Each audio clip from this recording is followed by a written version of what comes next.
너는 제발 이스라엘 민족이 저렇게 고통을 당하고 있으니까 너는 민족의 해방자, 지도자가 되어서 그들을 이끌고 젖과 꿀이 흐르는 가나안 땅으로 인도하는 사람이 되라. 그런데 지금 바로가 놔주지 않는단 말이죠. 그러니까 하나님께서 특별히 바로를 굴복시킬 수 있는 3대 기적과 십자이라고 하는 재앙을 주십니다. 그런데 바로 입장에서 보면 재앙이지만은 이스라엘 민족의 입장에서 보면 기적입니다. 그러니까 결국은 3대 기적과 10개 또 기적을 주신 것입니다. 이따 말씀을 드리겠습니다만 토탈 보면 12기적이 됩니다. 원래는 13의 기적이 돼야 되는데 마지막 3대 기적하고 첫 번째 10재앙 중에서 첫 번째가 같이 겹칩니다. 그래서 12기적이 결국은 되는 턱입니다.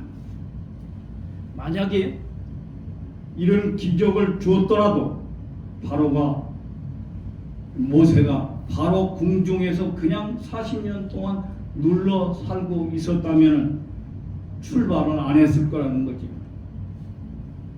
왜? 계속 반대하니까요. 그런 어려움을 뚫고 나갈 수 있는 용기가 없었을 것이라는 거죠. 그러나 미디안 광야에서 황태자의 자리에서 그걸 자리를 떨치고 나와서 고생했단 말이죠. 그럴 때 그런 어려운 환경에 직접 부닥치면서 하나님은 언제든지 나의 편이시구나. 하나님의 입장에 서서 그 마음에 합당한 마음을 가지고 있으면 나를 지켜줄 하나님이시다 라고 하는 신명을 굳게 갖게 됐기 때문에 10번이나 계속 안 보내준다고 반대했지만 한 번도 낙담하지 않고 끝까지 지켜내서 마침내 이스라엘 민족을 인도하는 민족의 지도자가 되는 것을 알 수 있습니다. 아주 이 말씀을 우리가 훈독한 것입니다. 그러면 이 말씀을 중심하고 저는 크게 5가지 입장에서 말씀을 살펴보려고 합니다. 먼저는 미디안 광야에서 40년 동안 모세가 준비하는 기간이 있습니다. 바로 궁중에서 40년 동안 있다가 애굽인을 쳐 죽임으로써 지난주에 말씀드린 것처럼 민족을 사랑하는 마음을 보여줬더만 이스라엘 민족이 모세를 믿지 않았습니다. 그래서 홀로 도망가서 지금 미디안 광야에 왔는데 거기에서 40년 동안 또 다시 생활하게 되는 것을 알 수 있거든요. 그럼 왜 미디안 광야에서 또 40년 동안 생활해야 되느냐 하는 40년의 의미가 있습니다. 그리고 거기에서 정착을 하게 되거든요. 그리고 거기서 결혼도 하고 아들도 낳고 그리고 마침내 하나님을 만나게 됩니다. 호렙이라고 하는 산에서요. 호렙산에서. 그래서 그 내용을 좀 살펴보겠고 그리고 거기에서 하나님의 부름을 받고 출발을 하는데 1차는 출발도 못해보고 실패했습니다. 그래서 이제부터 걸어가는 노정은 2차 노정입니다. 그것을 우리가 모세를 중심한 제2차 민족적 가나안 복귀 노정이라고 하거든요. 그 가나안 복귀 노정을 어떻게 출발하는지 출발하기 위한 준비의 과정이 한 5가지가 있습니다.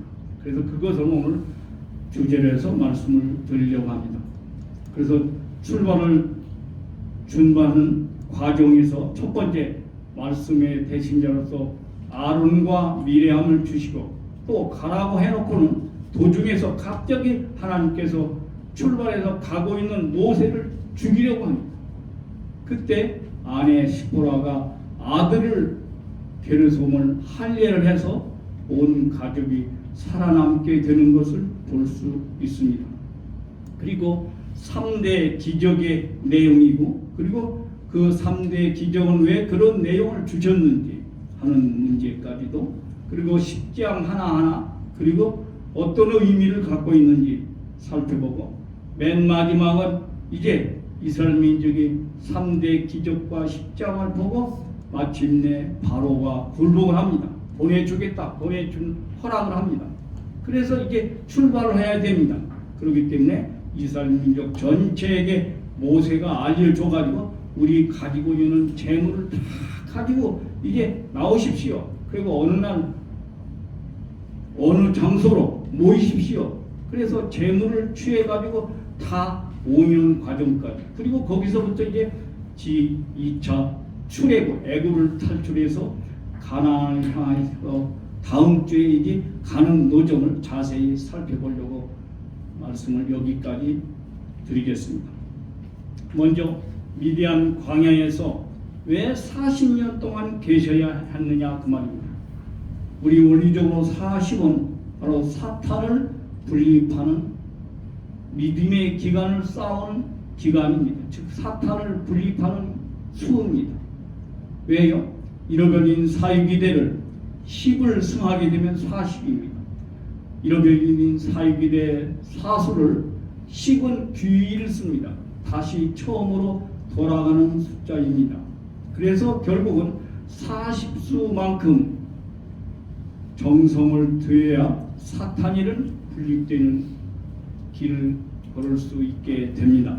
그래서 1차도 바로 궁정에서 모세가 40년 동안 살았던 거고, 그것이 실패했기 때문에 다시 출발해야 되니까 미디안 광야에 와서 40년 동안 잘 살음으로써 마침내 40일 사탄 분립 기대를 새로이 세웠기 때문에 제2차 민족적 가나안 복귀를 위한 믿음의 기대가 탄감 복귀가 된 입장이 되어서 믿음의 중심 인물로 설 수 있게 되고, 나아가 실체의 기대를 통해서 출발할 수 있는 입장의 아벨의 입장을 모세가 확립하게 됩니다.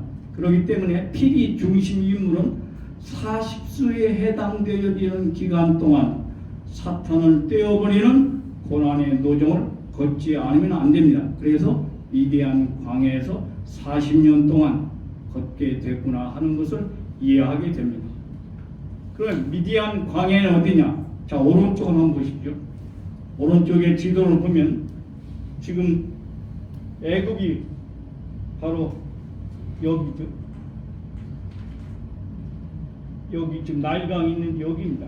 여기서 지금 어디로요? 바로 여기입니다. 여기가 미디안인데 여기가 미디안. 그러니까 그 여기서 여기를 거쳐서 여기까지 와서 지금 살겠다 그 말입니다.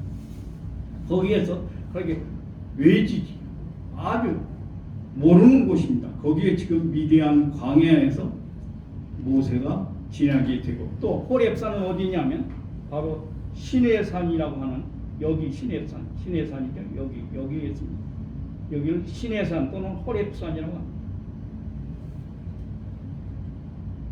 거기에서 하나님을 만난다 하는 것을 우리가 알고 있으면 좋겠습니다. 자, 하나님께서는 모세를 부르셔서 출애굽기 3장 7절에서 10절에 다음과 같이 말씀을 하십니다. 내 백성의 고통을 내가 애굽에서 저렇게 어렵게 당하는 것을 정령이 보고 그들의 그 부르짐을 내가 들었고 그 우고를 알고 내가 내려와서 그들을 애굽인의 손에서 건져내고 그들을 그 땅에서 인도하여 아름답고 광대한 땅, 젖과 꿀이 흐르는 땅, 곧 가나안 족속이 살고 있는, 또 많은 족속을 설명합니다. 그런 그들 앞에서 이제 이스라엘 자손의 부르짖음이 내게 달하고 애굽 사람이 그들을 괴롭게 하는 학대도 내가 보았으니 이제 내가 너를 바로에게 보내어 너로 내 백성 이스라엘 자손을 애굽에서 인도하여 내게 하리라. 그래서 너는 오늘 택했다는 말씀을 하시는 것을 보게 됩니다. 그래서 비로소 이게 모세는 미디안 광야에서 40년 동안 살면서 정착을 하게 됩니다. 원래 애굽인을 쳐 죽이고 민족이 따를 줄 알았지만 오해하고 나쁘게 발설해서 모세가 애굽 백성을 죽였다는 소문이 바론 궁중까지도 들렸기 때문에 모세도 돌아오기만 하면 죽이려고 했습니다. 모세를. 그러니까 그 길로 바로 궁중에 돌아가지 못하고 지팡이 하나 짚고 그대로 방랑길을 떠났다 그랬습니다. 그래서 실패로 이제 출발을 한 거죠. 1차. 그래서 지팡이를 짚고 가다가 어디쯤인가 지금 어딘지 모르고 왔는데 미디안 광야에 온 겁니다. 그래서 우물가에 앉았더라 그랬습니다. 아마 저녁 때쯤 된 것 같아요. 성경에 보면. 그래서 이제 거기에 미디안 광야에 제사장이 누구냐면 이름이 이드로라고 하는 분입니다. 그분은 7명의 딸을 두고 있었는데 그 7명의 딸들이 양떼를 몰고 이제 광야에서 풀을 뜯기고 지금 그날 저녁이 다 됐으니까 집에 들어오려고 우선 양들에게 물을 먹여야 되니까 우물가에 갔단 말이에요. 그랬더니 거기 난 모르는 어떤 낯선 한 분이 앉아 있고 조금 있으니까 다른 사람들이 나타나서 그 양들에게 이제 물을 먹이려고 할 때 방해를 부립니다. 그래서 모세가 자기가 궁중에서 뭐 체력을 단련했잖아요. 그러니까 자연스럽게 그 사람들을 물리치고 오히려 그 이드로의 7딸들 그중에 제일 큰 딸이 십보라입니다. 십보라를 중심한 그 딸들이 양떼를 몰고 와서 물을 먹이는 일을 방해하니까 그들을 다 물리치고 양의 물을 먹이는 일을 도와줬습니다. 모세가. 그리고서는 바로 이제 집으로 돌아가게 됩니다. 그때 십보라가 간청을 합니다. 우리를 이렇게 도와주셨으니 누군지는 모르겠지만 제발 우리 집에 좀 갑시다. 그러니까 나는 안 갑니다 하면서 안 갑니다. 그래서 그냥 할 수 없이 돌아와서 아버님께 얘기를 합니다. 이드로에게. 그러니까 아니 너희들은 왜 이렇게 빨리 돌아왔냐 오늘. 그러니까 이런 분이 계셔서 그분의 그런 호의를 우리가 받아서 이렇게 일을 빨리 마치고 왔습니다. 그러니까 아니 그런 분이면 빨리 데려오지 안 데려오냐. 그렇잖아요. 모시고 가려고 하니까 자꾸 안 간다고 해서 저희들만 왔습니다. 그러면 내가 허락하니까 빨리 가서 모시고 와라. 그래서 다시 되돌아옵니다. 그래서 십보라가 와보니까 아직도 거기 있어요. 그러니까 보세요. 우리 집에 갑시다. 아버지께서도 기다리고 계십니다.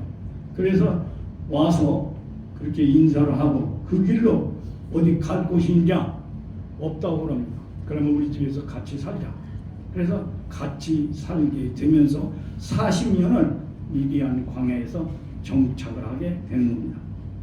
그러면서 얼마의 기간은 안 나옵니다만 얼마 동안 지난 다음에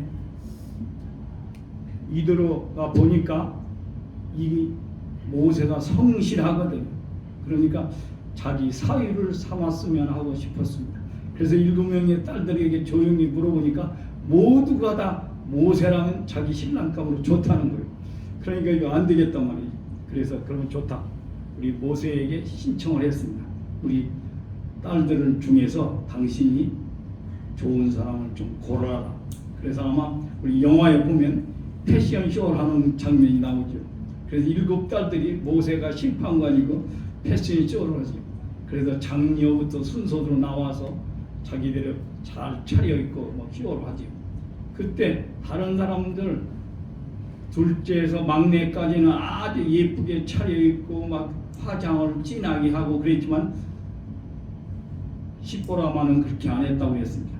아주 점잖게 자기 평상복으로 잘 다림질을 해서 자기가 입고 나가서 나는 선택 안 해도 좋으니까 우리 자니 밑에 동생들 중에서 선택을 하시오 하는 입장에서 잘 쇼를 마치고 나중에 뭐 원래 7딸 중에서 십보라가 신앙이 제일 좋았다고 그랬습니다.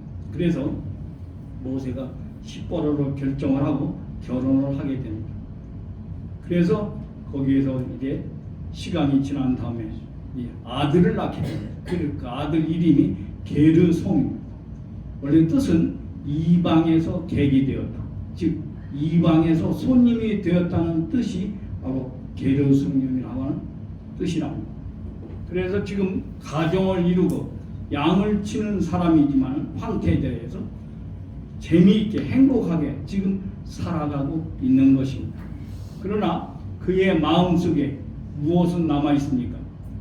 내가 이스라엘 민족을 지도해야 될 해방자, 책임자인데 그 일을 다 못하고 돌아온 실패자란 말입니다. 그래서 언젠가 하나님의 뜻이 나를 다시 부르지 않겠는가? 아니면 나는 영원히 실패자로 여기서 이렇게 살아갈 것인가? 그런 내적인 고민 안고 얼마나 많이 양을 치면서 기도하고 그랬겠습니까? 그런데 우리가 성경에 보면 그것을 부인이 십보라가 잘 읽습니다. 그러니까 당신 너무 절망하지 마시라고. 저 산은 하나님이 나타나는 산이니까 당신이 열심히 기도하면 혹시 하나님께서 당신을 만나게 해줄지 모른다고 그렇게 소망을 줍니다. 호렙산, 시내산을 가리켜서요. 그래서 이제 호렙산 주변까지 양들을 몰고 와서 양의 풀을 뜯기고 다시 돌아가고 그런 일을 반복하다가 40년이 지났습니다. 미디안 광야에 와서 지나고 난 어느 날 보니까 호렙산에서 막 불이 나는 것 같아요. 그런데 그 산이 아주 험하거든요.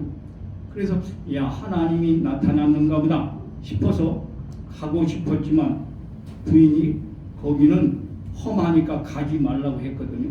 그렇지만 내가 하나님을 한번 만나봐야 되겠다 싶어서 거기를 올라가서 보니까 떨기나무 가운데 막 불이 타고 있는데 주변에는 불이 번지지 않고 떨기나무에서만 불이 타고 있습니다. 그래서 이상하다 싶어서 모세가 가까이 가보니까 거기서 하나님의 음성이 들립니다. 모세야 모세야 여기는 거룩한 땅이니 내 발에서 신을 벗어라. 그래서 신을 벗으니까 나는 스스로 있는 자니 아까 말씀드린 우리가 출애굽기 3장 10절에서 10절에 있는 말씀을 하십니다. 내가 이스라엘 민족 내 백성들 자식들의 그 안타까움을 내가 들었다. 그러니 너로 하여금 이스라엘 민족을 인도해서 이끌고 가는 지도자로 삼을 테니까 그렇게 좀 해달라고 부탁하시는 것입니다. 그때 모세는 그렇게 말합니다. 나는 말도 잘 못합니다. 원래 모세가 말이 좀 어눌했답니다.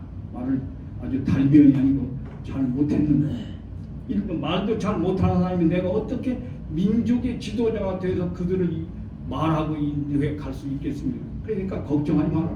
말씀 대신자로 아론과 미리암을 보내주겠다. 또 말씀하시고 나는 아무 능력도 없습니다. 나는 한 번 실패한 사람입니다. 내가 어떻게 돌아가서 그들을 이끌고 갈 수 있겠습니까? 그러니까 자 그럼 너 지팽이를 한번 던져봐라 그럽니다.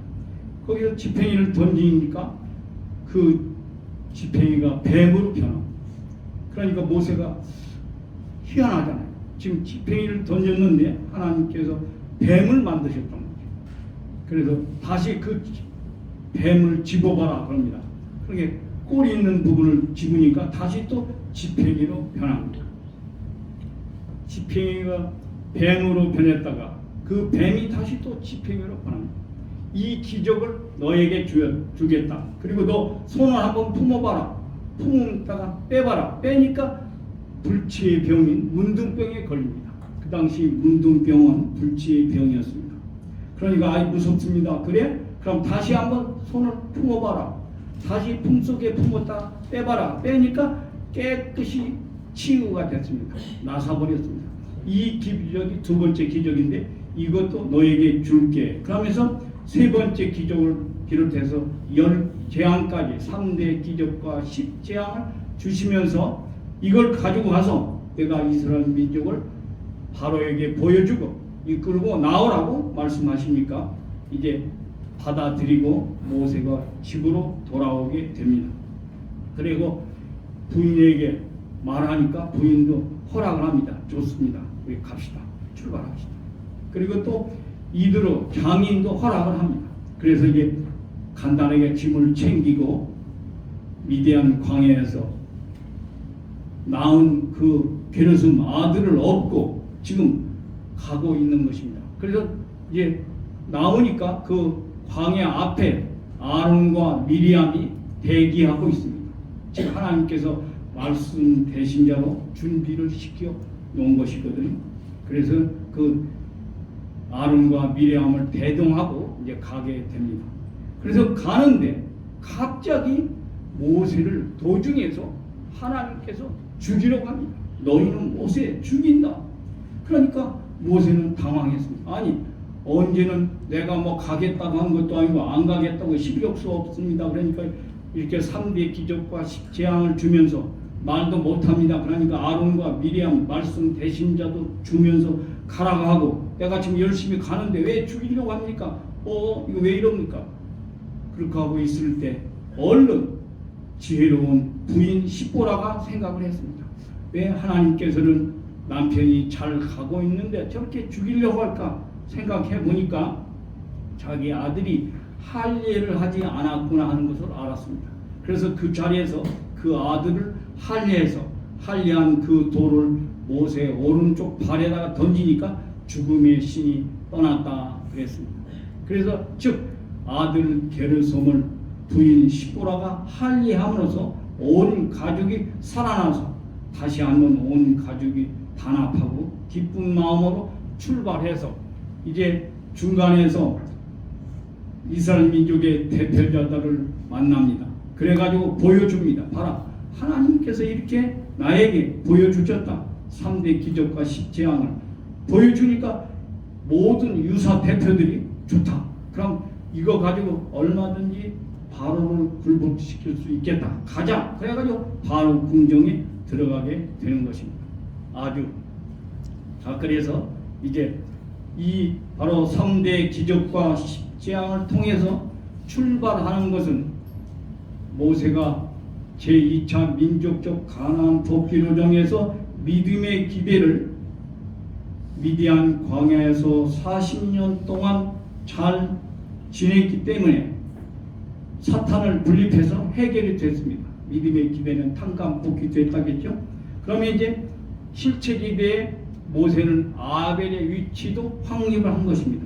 거기에서는 이제 이스라엘 민족과 완전히 아벨의 입장에 있는 모세와 하나만 되면 되는데 그것이 뭐냐? 3대 기적과 10재앙을 통해서 출발을 위한 섭리를 하려고 하는 것이었습니다.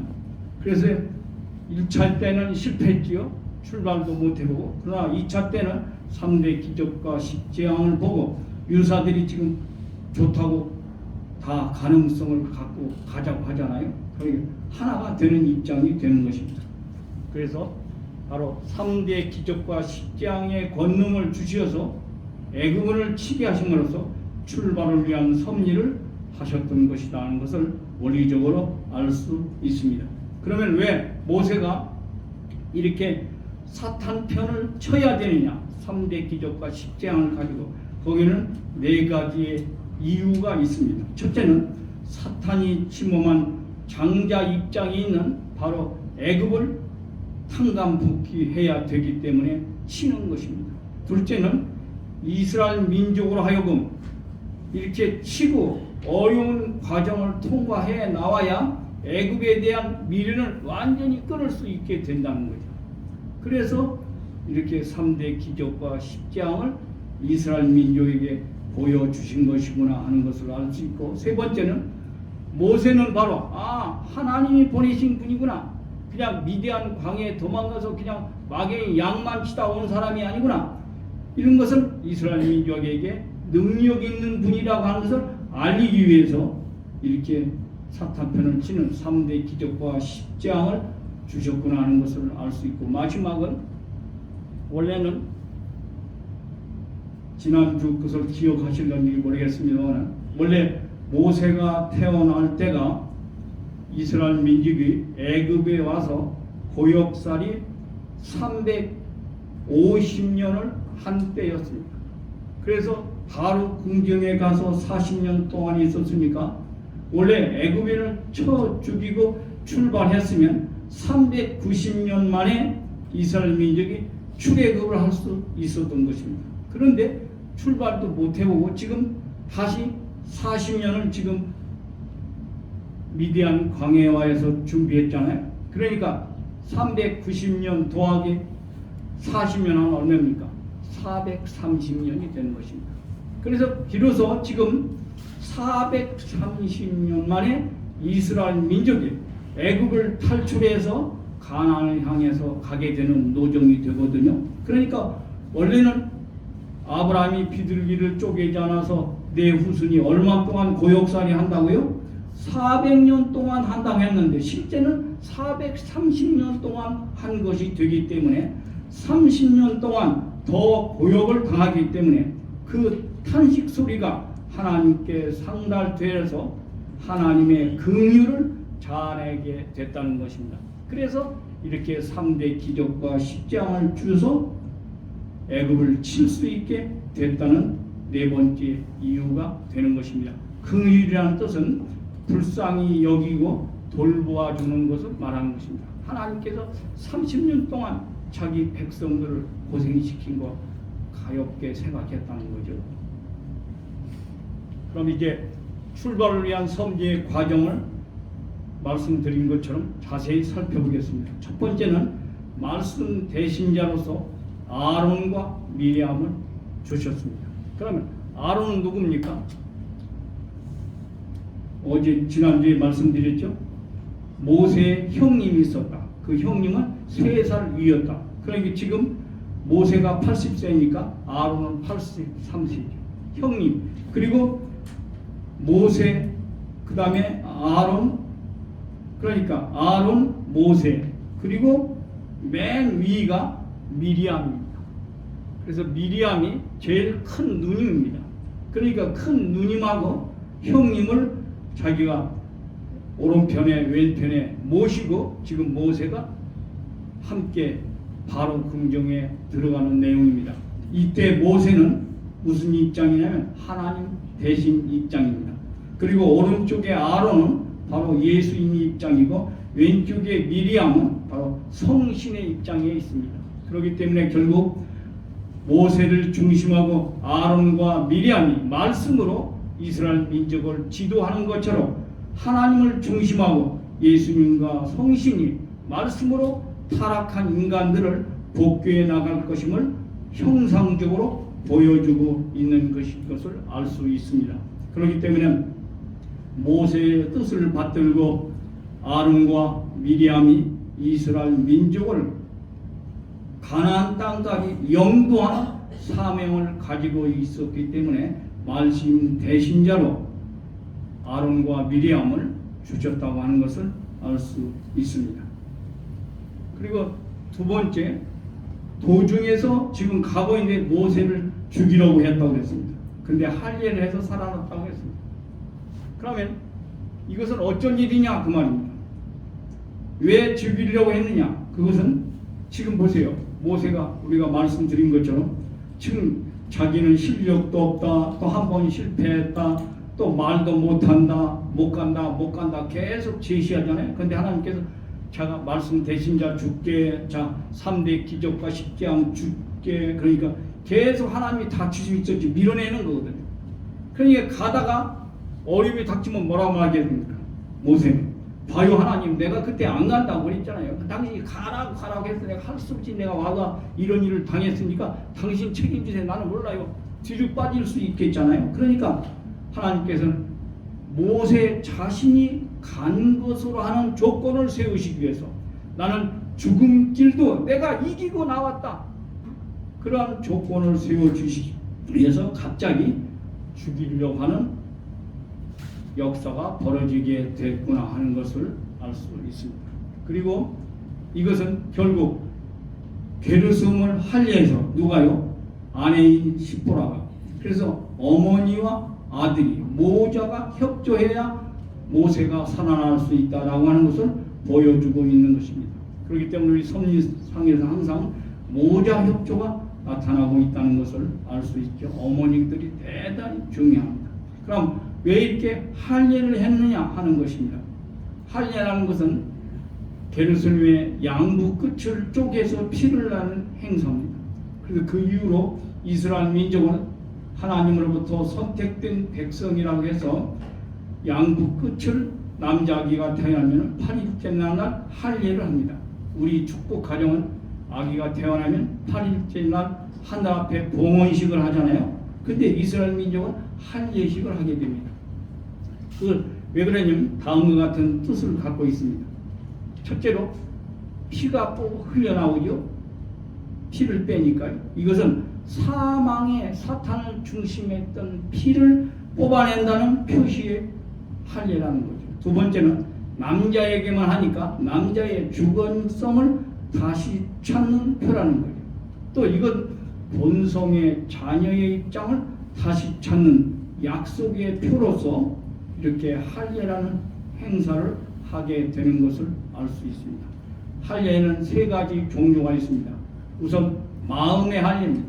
마음의 할례라는 것은 뭐냐면 마음으로부터 사탄을 분립하는 거죠. 즉 목이 곧고 그렇게 하지 않는다는 거죠. 늘 겸손하고 늘 하나님을 잘 모시는 낮은 자리를 찾아가는 그런 마음의 자세, 그게 마음 할례를 받은 자들이라는 거죠. 또 육신 할례가 있습니다. 즉 이스라엘 민족은 남자는 다 육신의 할례를 직접 하지요.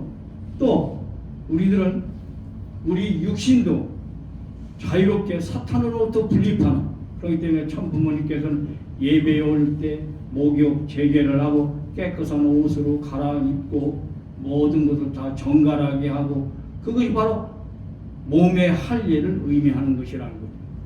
그래서 우리 어떤 기업도 모든 그 직원들에게 매일 목욕을 하라, 그렇게 계속 주문하는 이유는 그럼 제품이 불량품이 안 나오고 깨끗하게 잘 정상품이 나오게 되더라는 거죠. 마찬가지로 몸을 내가 정갈하게 하면 그렇게 마음도 그렇게 되는 것을 알 수 있죠. 이게 바로 몸의 할례입니다. 그 다음에 만물 할례도 있습니다. 이스라엘 백성들에게 레위기 19장 23절에 보면요, 3년 동안은 실과나무를 심어서 그 열매를 먹지 못하게 합니다. 그리고 4년째 되는 해에는 그 열매를 하늘 앞에 다 바치라고 합니다. 그리고 5년째부터 너희들이 자유롭게 먹으라고 말씀을 합니다. 이게 바로 뭐냐? 3년간 다 먹지 못하게 하는 거, 할례하는 것이라는 거예요. 만물을 할례하는 거예요. 분립하는 거죠. 사탄 것, 하늘 것으로 분립하는 것임을 정확하게 알 수 있습니다. 그 다음에 이제 3대 기적에 대해서 알아보겠습니다. 첫 번째 기적은 이제 데리고 가서 유사들에게 보여주고 바로 궁정 앞에 왔습니다. 그래서 바로 궁정 앞에 아론과 미리암을 데리고 지금 와가지고 바로가 앞에 나타납니다. 너 내가 40년 동안 기다렸다. 잘 왔다. 너희는 죽이겠다고 하니까 모세가 명령을 합니다. 아론에게, 형님에게 그 지팡이를 던지세요. 그러니까 지팡이를 탁 던지니까 지팡이가 슉슉슉 변하면 어떻게 됐습니까? 뱀으로 싹 변합니다. 그러니까 바로 왕이 놀랄 줄 알았는데 깔깔깔 웃습니다. 너 겨우 40년 동안 가서 그런 재주 챙겨서 왔냐? 그러면서 바로가 자기 술객들을 부르니까, 야 술객들 나와라. 너희들도 지팡이 던져라. 그러니까 2명의 술객이 지팡이를 던집니다. 그랬더니 역시 뱀으로 딱 변합니다. 그러니까 모세가 어떻게 생각했어요? 나만 가지고 있는 특별한 기적인 줄 알았더니 바로도 한단 말이에요. 그러나 좀 더 지켜봐야 돼. 조금 있으니까 아론이 만든 지팡이의 뱀이 바로의 술객들이 만든 지팡이의 뱀을 꿀꺽꿀꺽 다 잡아 삼킵니다. 그리고 나서 나중에 아론이 그 꼬리를 딱 잡으니까 그 뱀이 다시 지팡이에 변하는데 이번에는 뚱뚱한 지팡이가 됐겠죠. 2마리 뱀을 잡아먹었습니다. 뱀은 소화가 안 됩니다. 그대로 있습니다. 제가 어렸을 때 시골에서 장마 때 뱀이 닭을 먹는 걸 봤는데 닭이 통째로 이렇게 그대로 이렇게 내려갑니다. 그러니까 두 마리 실배 먹은 것이 그대로 이게 있으면서 그것이 지팡이로 다시 변했단 말이죠. 이것은 뭐냐면 바로 예수님은 구주로 오십니다. 인류를 구원하실 주님이시죠. 그래서 사탄 세계를 다 멸하신다고 하는 것을 상징적으로 보여주고 있는 것이라는 거죠. 왜냐하면 지팡이는 바로 예수님을 상징하는 것입니다. 사명적인 입장에서 봤을 때요. 그러면 지팡이는 뭡니까? 대신 우리가 그걸 의지하는 거죠. 그리고 다른 것으로부터 나를 보호하지요. 또 불의로운 것을 지팡이로 치지요. 그러니까 바른 길잡이 사명을 하는 것이 지팡이입니다. 예수님을 상징하는 것입니다. 그렇기 때문에 바로 예수님이 뱀의 역할도 해야 된다라고 하는 것을 보여주고 있는 것을 알 수 있습니다. 우리는 뱀 그러면 사탄을 상징한다고 무서워하고 사탄이라고 생각할지 모르지만 아닙니다. 요한복음 3장 14절에 보면 모세가 광야에서 뱀을 든 것까지 인자도 들려야 하리니, 즉 예수님께서 십자가를 지고 돌아가실 것을 상징적으로 뱀으로 상징하고 있는 것을 알 수 있습니다. 또 마태복음 10장 16절에 보면 제자들에게 뱀같이 지혜로우라 그랬습니다. 여러분 뱀 보셨어요? 뱀 보면요 눈이 조그만합니다. 눈이 보면 반짝반짝 빛납니다. 아주 지혜로운 사람입니다. 그래서 눈이 작은 사람 대개 뱀 눈이라고 합니다. 지혜로운 사람이라고 그렇게 말도 하는 겁니다. 그래서 뱀은 사탄을 상징할 뿐만 아니라 이렇게 하늘편 뱀이 되면 지혜로운 뱀으로서 지혜를 상징하고도 있고 바로 예수님을 상징하고도 있다고 하는 것을 알 수 있다는 거죠. 그래서 인간 조상이 악한 뱀의 입장에서 꼬임을 당했습니다. 그래서 타락했는데 이걸 탕감 복귀하기 위해서 하늘편 지혜의 뱀으로 예수님께서 오셔서 악한 인간들을 꼬여서 선으로 인도해야 되기 때문에 지혜로우라고 말씀하시고 하늘편 뱀으로 오시는구나 하는 것을 알 수 있습니다. 그래서 제자들도 그런 예수님을 본받아서 지혜롭게 악인들을 선도해야 된다는 것을 말씀하고 있고 술객들의 뱀을 삼켜버렸다고 하는 것은 앞으로 예수님의 하늘 뱀으로 오셔서 사탄의 뱀 모든 것을 삼켜서 다 멸해 보신다고 하는 것을 상징적으로 보여주고 있는 것임을 알 수 있습니다. 그러니까 이건 엄청난 아담을 복귀했다라고 하는 커다란 뜻을 상징하고 있는 것임을 실제로 알 수 있습니다. 즉 예수님 복귀 상징이니까 예수님은 제2 아담이잖아요. 그렇기 때문에 첫사람 아담 복귀를 상징하고 있는 것이기도 됩니다. 두 번째 기적은 뭐냐? 바로 첫 번째 손을 바로에게 품으라고 합니다. 그러니까 바로가 품습니다. 빼보시오. 빼니까 문둥병으로 변해버립니다. 바로의 손. 그러니까 바로가 이걸 막 고쳐달라. 그럼 다시 또 품으세요. 두 번째 품으니까 빼보세요. 빼니까 깨끗하게 치유됐다고 했습니다. 이건 바로 뭐냐면 천사장이 해와를 한 번 품음으로 구원을 받을 수 없는 타락한 입장으로 불륜의 타락한 해와로 변해버렸죠. 그래서 하늘편의 입장에서 앞으로 예수님께서 오셔서 다시 품어서 두 번째 품어서 그들을 하늘의 뜻 앞으로 복귀하지만 하면 안 된다. 즉 두 번에 오시는 분 누구예요? 성신을 통해서. 즉 해와 복귀를 상징적으로 보여주고 있는 것임을 우리가 알 수 있습니다. 앞으로 이제 두 번째 기적은 해와를 복귀해서 실체 성신이 오셔서 재림 때에는 실체적으로 재림 주님과 실체 성신이 원래는 아담 해와가 하지 못했던 일, 또 예수님 때는 예수님과 성신이 어머니 신으로서 중생 부활 역사를 해주실 것을 보여주고 있는 것임을 알 수 있습니다. 그러므로 두 번째 기적은 해와 복귀를 상징하고 있는 것임을 알 수 있습니다. 그리고서 이번에는 강물을 이제 퍼오라고 합니다. 강물을 퍼와서 바로 공장에서 이렇게 부습니다. 부니까 피로 변합니다. 이게 세 번째 기적입니다. 그럼 이것은 어떤 의미냐? 이건 보세요. 강물을 육지에 부으니까 피가 됐다. 그럼 강물은 무생물이죠. 그럼 피가 그것은 생명 있는 유생물이죠. 그렇기 때문에 결국 무생물, 무기물이 유기물, 피로 변했다는 것은 생명이 없는 타락한 인간이 생명 있는 존재로 변할 것을 말씀하고 있어서 세 번째 기적은 자녀 복귀를 상징하고 있구나 하는 것을 알 수 있습니다. 그러므로 3대의 기적은 첫 번째 기적이 뭐라고 했습니까? 아담 복귀라고 했습니다. 예수님 복귀를 상징하는 거라고 해서요.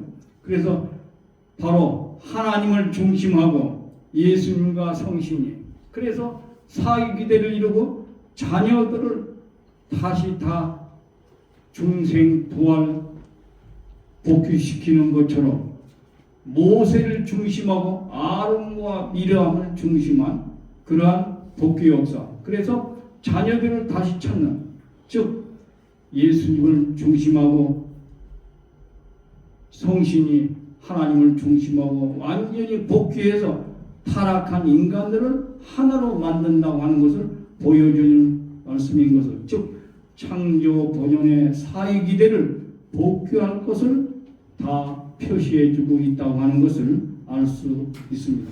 그렇기 때문에 결국 창조 본연의 사위기대는 뭐냐? 하나님을 중심하고 아담이 주체, 해와가 대상. 그래서 수수작용해서 마침내 전 인류를 찾아 세워야 될 내용을 지금 보여주고 있는 것이죠.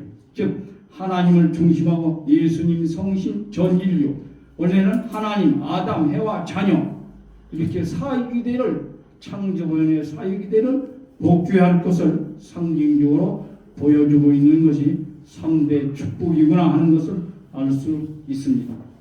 자, 이 10장에 대해서 알아보겠습니다. 자, 10가지 재앙입니다. 그래서 첫 번째 재앙하고 세 번째 기적하고 똑같습니다. 그래서 모세가 세 가지 기적을 보여줘도 바로가 꿈쩍을 하지 않습니다. 그러니까 이게 나가서 강물을 지팡이로 치게 합니다. 강물을 치니까 그 길로 피로 싹 변해버립니다. 그러니까 수들을 틀어도 뭘 틀어도 모든 물을 그 순간부터 전부 피로 변해버립니다. 그러니까 온 애국 사람들이 못 살겠다. 제발 좀 왜 갑자기 피가 나와서 어떻게 먹냐? 음료수를 이게 먹을 수가 있냐? 어떻게 빨리 바꿔달라. 막 그렇게 하니까 바로가 그럼 그걸 좀 보내줄 테니까 해결해달라. 그러니까 다시 그 피로 된 강물을 지팡이로 치니까 이번에 다시 원상으로 물로 변합니다. 강물로. 그러면 또 안 보내준다 그럽니다. 그러니까 이번엔 두 번째로 개구리떼가 갑자기 나타나서 완전히 여기저기서 개굴하고 마침내 다 죽고 그러면서 밥상 위에고 어디고 온 천지에 개구리 천지입니다. 그러니까 못 살겠다고 그러니까 이걸 좀 없애주시오. 그러니까 또 없애줍니다. 그러니까 또 안 보내주겠다고 그럽니다. 세 번째 이번에는 먼지가 이로 변합니다. 여러분 이 아세요? 옛날 시골에서 저희들은 이가 얼마나 이렇게 사람을 이렇게 피를 빨아먹고 그랬는지 모른단 말이에요. 그 이가 정말 가렵고 그렇잖아요. 옷 속에 막 들어가서 피부 속에서 그렇게 하니까. 그러니까 막 온 백성들이 이가 막 들끓으니까 막 무슨 회의하고 극렬하고 정신이 없고 막 궁중에서도 그렇고 전부 이 때문에 못 살겠다고 그럽니다. 그러니까 이걸 다시 없애주면 보내주겠다. 그래서 그러면 없애줍니다. 그러니까 안 보내줍니다. 그럼 이번에는 파리떼에 내서 파리떼가 어디서 나타났는지 그냥 막 온 천지에 윙윙거리고 난립니다. 우리 생각했어요. 운전할 때 파리 한 마리만 들어와도 얼마나 신경 써요. 근데 온 집안 어디든지 파리가 윙윙거리니까 못 살겠다고 하니까 또 없애줍니다. 그럼 또 안 보내주겠다. 그리고 다섯 번째 이번에는 가축들에게 악질이 생기게 합니다. 모든 가축들이 병에 걸려서 막 다 죽게 됩니다. 그러니까 못 살겠다고 하니까 다시 또 바로가 풀어달라고 합니다. 풀어줍니다. 그러면 안 보내줍니다. 그래서 여섯 번째로 이번에는 이제 바로 갑자기 모든 사람들에게 독종 곰고 종기가 생기는 거예요. 독종이 온 몸에 막 두드리기처럼 나서 이렇게 부어가지고 골봐가지고 터지고 그렇게 모두가 고름이 나오고 막 정신이 없다. 온 국민 백성들이. 그러면 이걸 좀 없애달라 보내주겠다. 그러니까 그걸 또 없애줍니다. 그럼 또 안 보냅니다.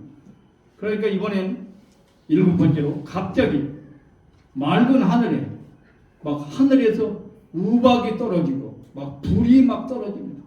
불과 우박이 떨어졌다고 그랬습니다. 그래서 모든 채소들을 막 다 국물 뻥뻥 내고 막 채소들이 다 죽게 되고 그러니까 못 살겠다고 하니까 다시 보내달라. 이걸 없애달라. 없애주니까 안 보내줍니다. 그럼 이번에는 갑자기 동풍에 메뚜기 떼를 보내가지고 온 천지 메뚜기가 막 푸른 채소들을 다 갉아먹습니다. 그렇게 온 국민들이 못 살겠다고 하니까 없애달라고 하니까 이번에는 서풍에 의해서 동풍으로 밀려왔던 메뚜기 떼들이 다 사라지게 만듭니다. 그러면 안 보내주겠더라고요. 그러니까 이제 아홉 번째로 그럼 좋다. 이스라엘 민족에는 3일 동안 광명한 빛이 비치게 하고 애굽 사람들에게는 3일 동안 흑암이 밀려오게 만들게 됩니다. 그러니까 막 애굽 백성들은 캄캄하니까 정신은 3일 동안 이스라엘 백성들은 화나니까 아무 문제가 없어요. 그러니까 이걸 좀 해결해 주십시오. 그래서 해결해 줬습니다. 그러니까 그래도 안 보내줘요. 그래서 마지막 10번째 재앙이 뭡니까? 장자와 막것을 치는 재앙인데 미리 하나님께서는 이스라엘 백성들에게 모세를 통해서 알립니다. 내일 아침에 일어나면 장자와 동물 모든 것에 맞것 제일 먼저 태어나는 것은 다 죽게 될 것이니까 이스라엘 백성들은 양을 잡아서 그 양의 피를 문설주에 이렇게 발라놓으면 죽음의 신이 그 집은 안 들어가서 아무런 해를 입지 않게 된다. 그래서 그 소문을 다 전달해서 이스라엘 백성들은 내일 아침에 그런 사건이 일어날 거니까 미리 양을 잡아서 문설주에 다 피를 발라놨단 말이죠. 그랬더니 그 다음날 정말 피를 발라놓지 않은 모든 집에는 애굽 사람 집에는 장자가 다 죽어집니다. 동물의 맏것이 다 죽게 됩니다. 그러니까 바로의 장자도 죽게 되고 동물도 모두 다 죽어지니까 완전히 바로가 10번째 재앙에 항복을 하고 맙니다. 그러나 보내줍니다. 그러니까 이스라엘 백성들을 보내주겠다고 하니까 모세는 좋습니다.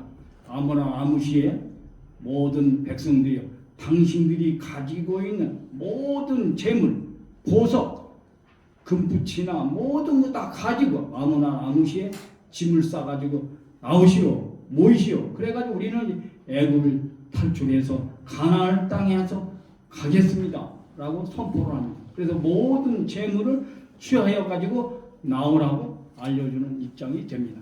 그럼 왜 이렇게 재물을 취해 나오는가 하는 것까지 살펴보겠는데 우선요 왜 이렇게 10가지 재앙을 주느냐 그것은 야곱이 품삯을 나반이가 10번을 속였습니다. 준다고 하면서 안 주고 그것을 탕감하기 위해서 10가지 재앙을 줄 수 있었다는 겁니다.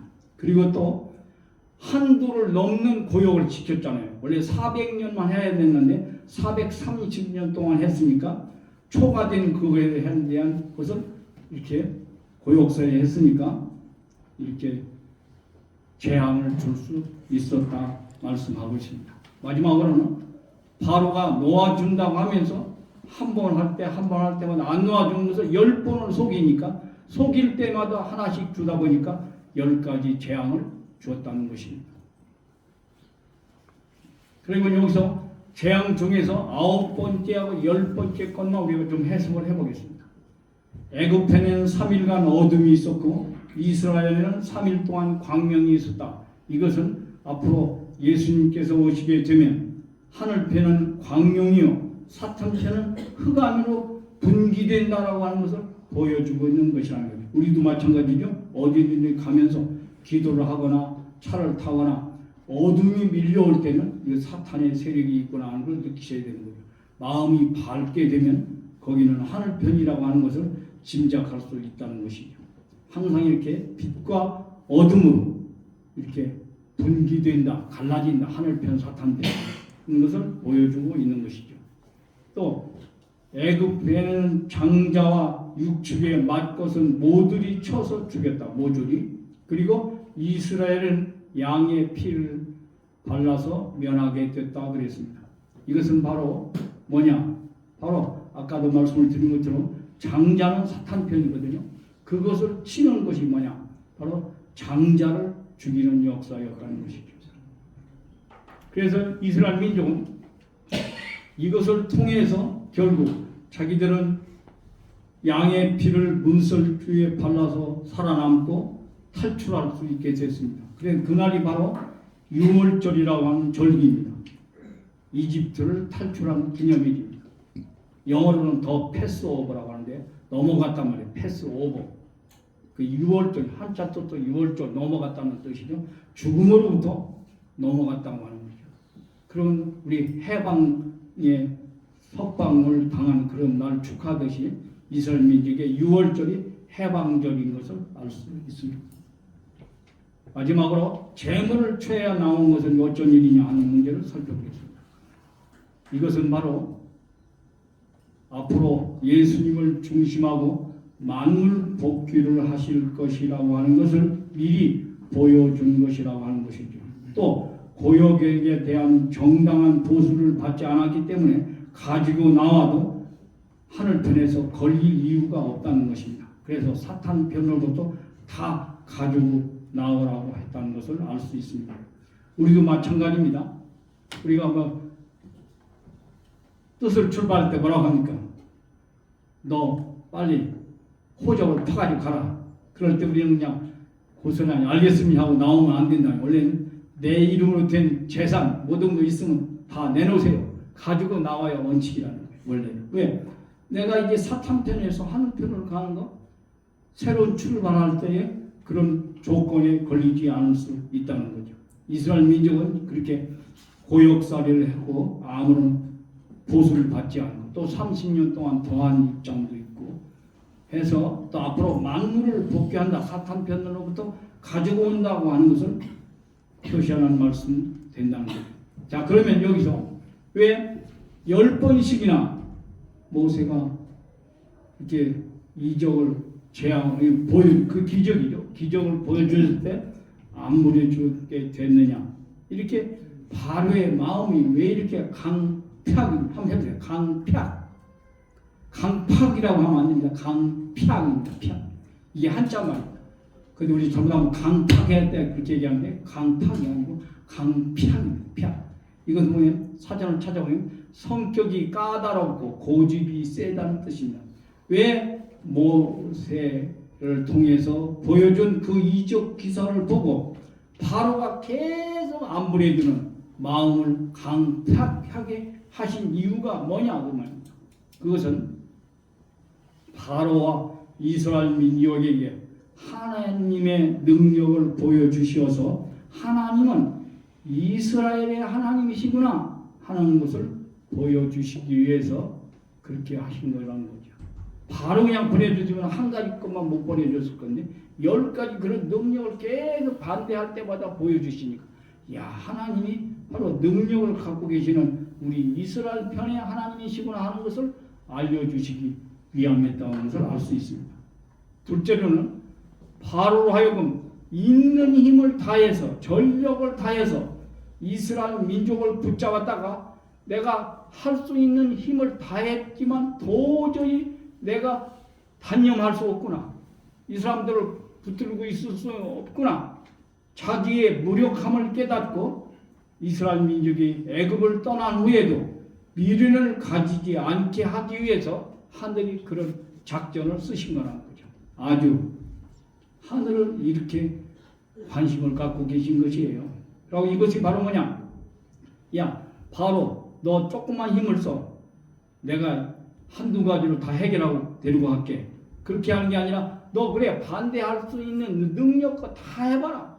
그래도 우리는 얼마든지 그것을 쳐부술 수 있는 능력을 갖고 있다.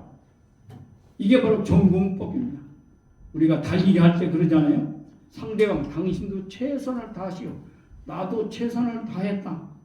그렇게 해서 뛰겠어. 그래서 뛰어가지고 이기면 진 사람이 할 말이 없잖아요. 그래 나도 최선을 다했는데 당신이 워낙 출중해서 나를 뛰어넘었다. 그런데 모세가 데리고 나올 때 아니야 내가 얼마든지 막을 수 있는데 내가 그냥 안 한 거야. 그러니까 나머지 것으로 내가 너를 막을 수 있어. 그렇게 되면 하나님의 능력이 제대로 보여지지 않고 또 늘 나중에 바로가 보내놓고도 관심을 가질 거 아니야.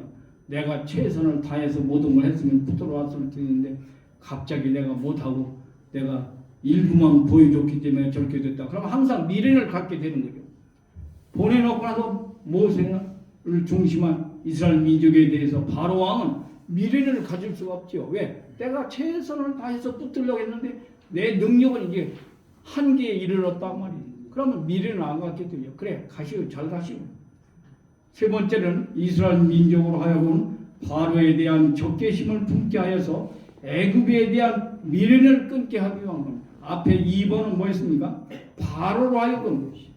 그리고 세 번째는 이스라엘 민족으로 하여금 미련을 갖지 않게. 애굽 생각만 해도 바로 생각만 해도 지긋지긋하다. 거기를 내가 다시 돌아가지 않는다. 우리는 절대로 돌아가지 않는다. 우리는 어렵더라도 젖과 꿀이 흐르는 가나안 땅을 향해서 가겠다 하는 역정으로 갈 수 있게 된다는 거죠. 마지막으로는 사탄 세계인 애굽을 치게 하기 위해서라고도 말씀을 하고 있습니다. 이렇게 돼서 3대 기적을 모세가 보여줌으로써 이스라엘 민족은 완전히 믿었습니다. 1차 때는 어떻게 했습니까? 애굽인을 쳐 죽였을 때 오해하고 불신했습니다.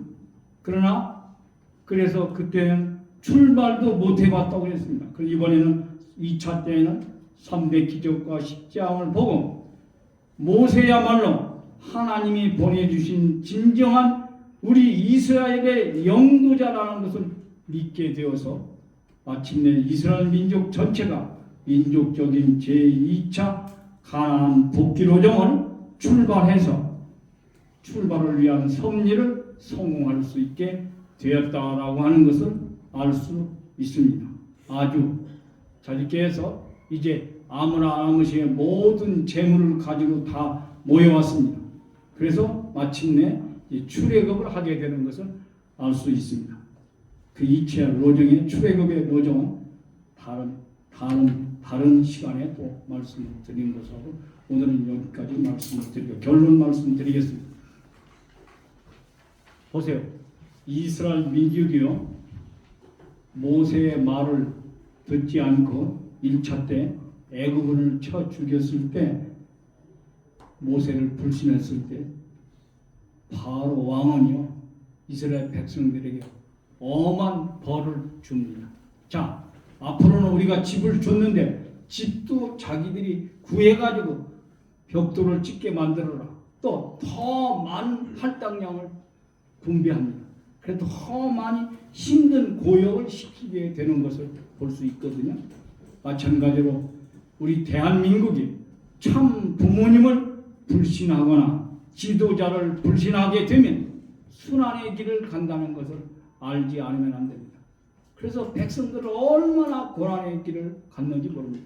그때 모세를 믿고 따랐더라면 쉽게 블레셋의 고든 길을 통해서 갈 수 있을 텐데 21개월 건이는 홍해를 건너서 시내 광야를 돌아서 가는 여정의 길을 2차에서 출발하게 되는 것을 우리는 살펴보게 되거든요. 그렇기 때문에 이 민족 참 부모님 말씀, 참 어머님 말씀 듣지 않으면 불행한 길로 자꾸 접어든다라고 하는 것을 우리가 미리 예지하고 이 민족을 붙들고 전도하고 잘 깨우치는 일을 열심으로 하지 않으면 안 된다는 것을 이 시간 모세르정을 통해서 배우게 됩니다. 또 모세를 선택하신 분이 누굽니까? 말도 못한다. 나는 능력도 없다. 실패자다. 그런데도 하나님께서는 그 모세를 택했습니다. 그렇기 때문에 택하신 분, 선택하신 분은 누구냐? 내가 아닙니다. 하늘이십니다. 참 부모님이십니다. 오늘 나를 축복하려고, 오늘 나를 참 부모님의 자녀로 선택한 분이 내가 아닙니다. 하늘이십니다. 참 부모님이십니다. 그렇다면 선택하신 그분 앞에 온전히 집중하고 그분의 뜻대로 살아야 될 나이구나 것을 알게 되지요. 모세도 마찬가지입니다. 처음에는 그렇게 했지만 3대 기적과 십자가를 주니까 너무 감격해서 감사와 그 어려운 노정이 있었지만 끝까지 출발해서 가는 것을 알 수 있거든요. 또 3대 기적과 십자가, 그 중에서 이 첫 번째 재앙과 13번째 이적이 똑같다고 했습니다. 그렇게 보면 12가지입니다. 그럼 재앙이 10재앙인데 결국 이스라엘 민족에서 보면 그건 기적이죠. 그러니까 3대 기적하고 10장에서 하나가 똑같으니까 9기적. 그럼 더하면 12개의 기적. 아주 12개의 기적을 하늘 부모님, 참 부모님께서는 얼마든지 행사하실 수 있는 분이시다 라고 하는 것을 우리가 이 시간에 굳건히 믿어야 되겠습니다. 그리고 우리의 신앙생활을 통해서 현실적으로 나의 기적을 행사할 수 있는 내용이 어디인가, 무엇인가 하는 것을 찾아야 되겠다고 말씀을 드리고 싶습니다. 또 하늘 부모님과 참 부모님은 모세가 말했던 것처럼 언제나 내 편이다. 내 편입니다. 여러분, 하나님이 나의 편이다. 그럴 때 얼마나 힘이 납니까? 사탄이 나의 편이다. 나와 함께 한다. 얼마나 슬픈 일입니까? 그럼 우리의 편이 누굽니까? 하나님 참부모님이십니다. 그렇기 때문에 모세가 하나님이 내 편이다 라고 하는 입장에서 40년 동안의 미디안 광야에서의 고난길을 통해서 달관했습니다. 그래서 마침내 어려운 과정을 끝까지 인내하면서 출애굽을 하는 과정을 걷고 있는 것을 볼 때 오늘 우리들도 좀 어렵고 힘든 신앙 노정에 있어서도 항상 참 부모님, 하늘 부모님이 나의 편이고 내 편이니까 그런 강한 신념, 믿음을 가지고 진군해 가야 되겠습니다. 기도드리겠습니다.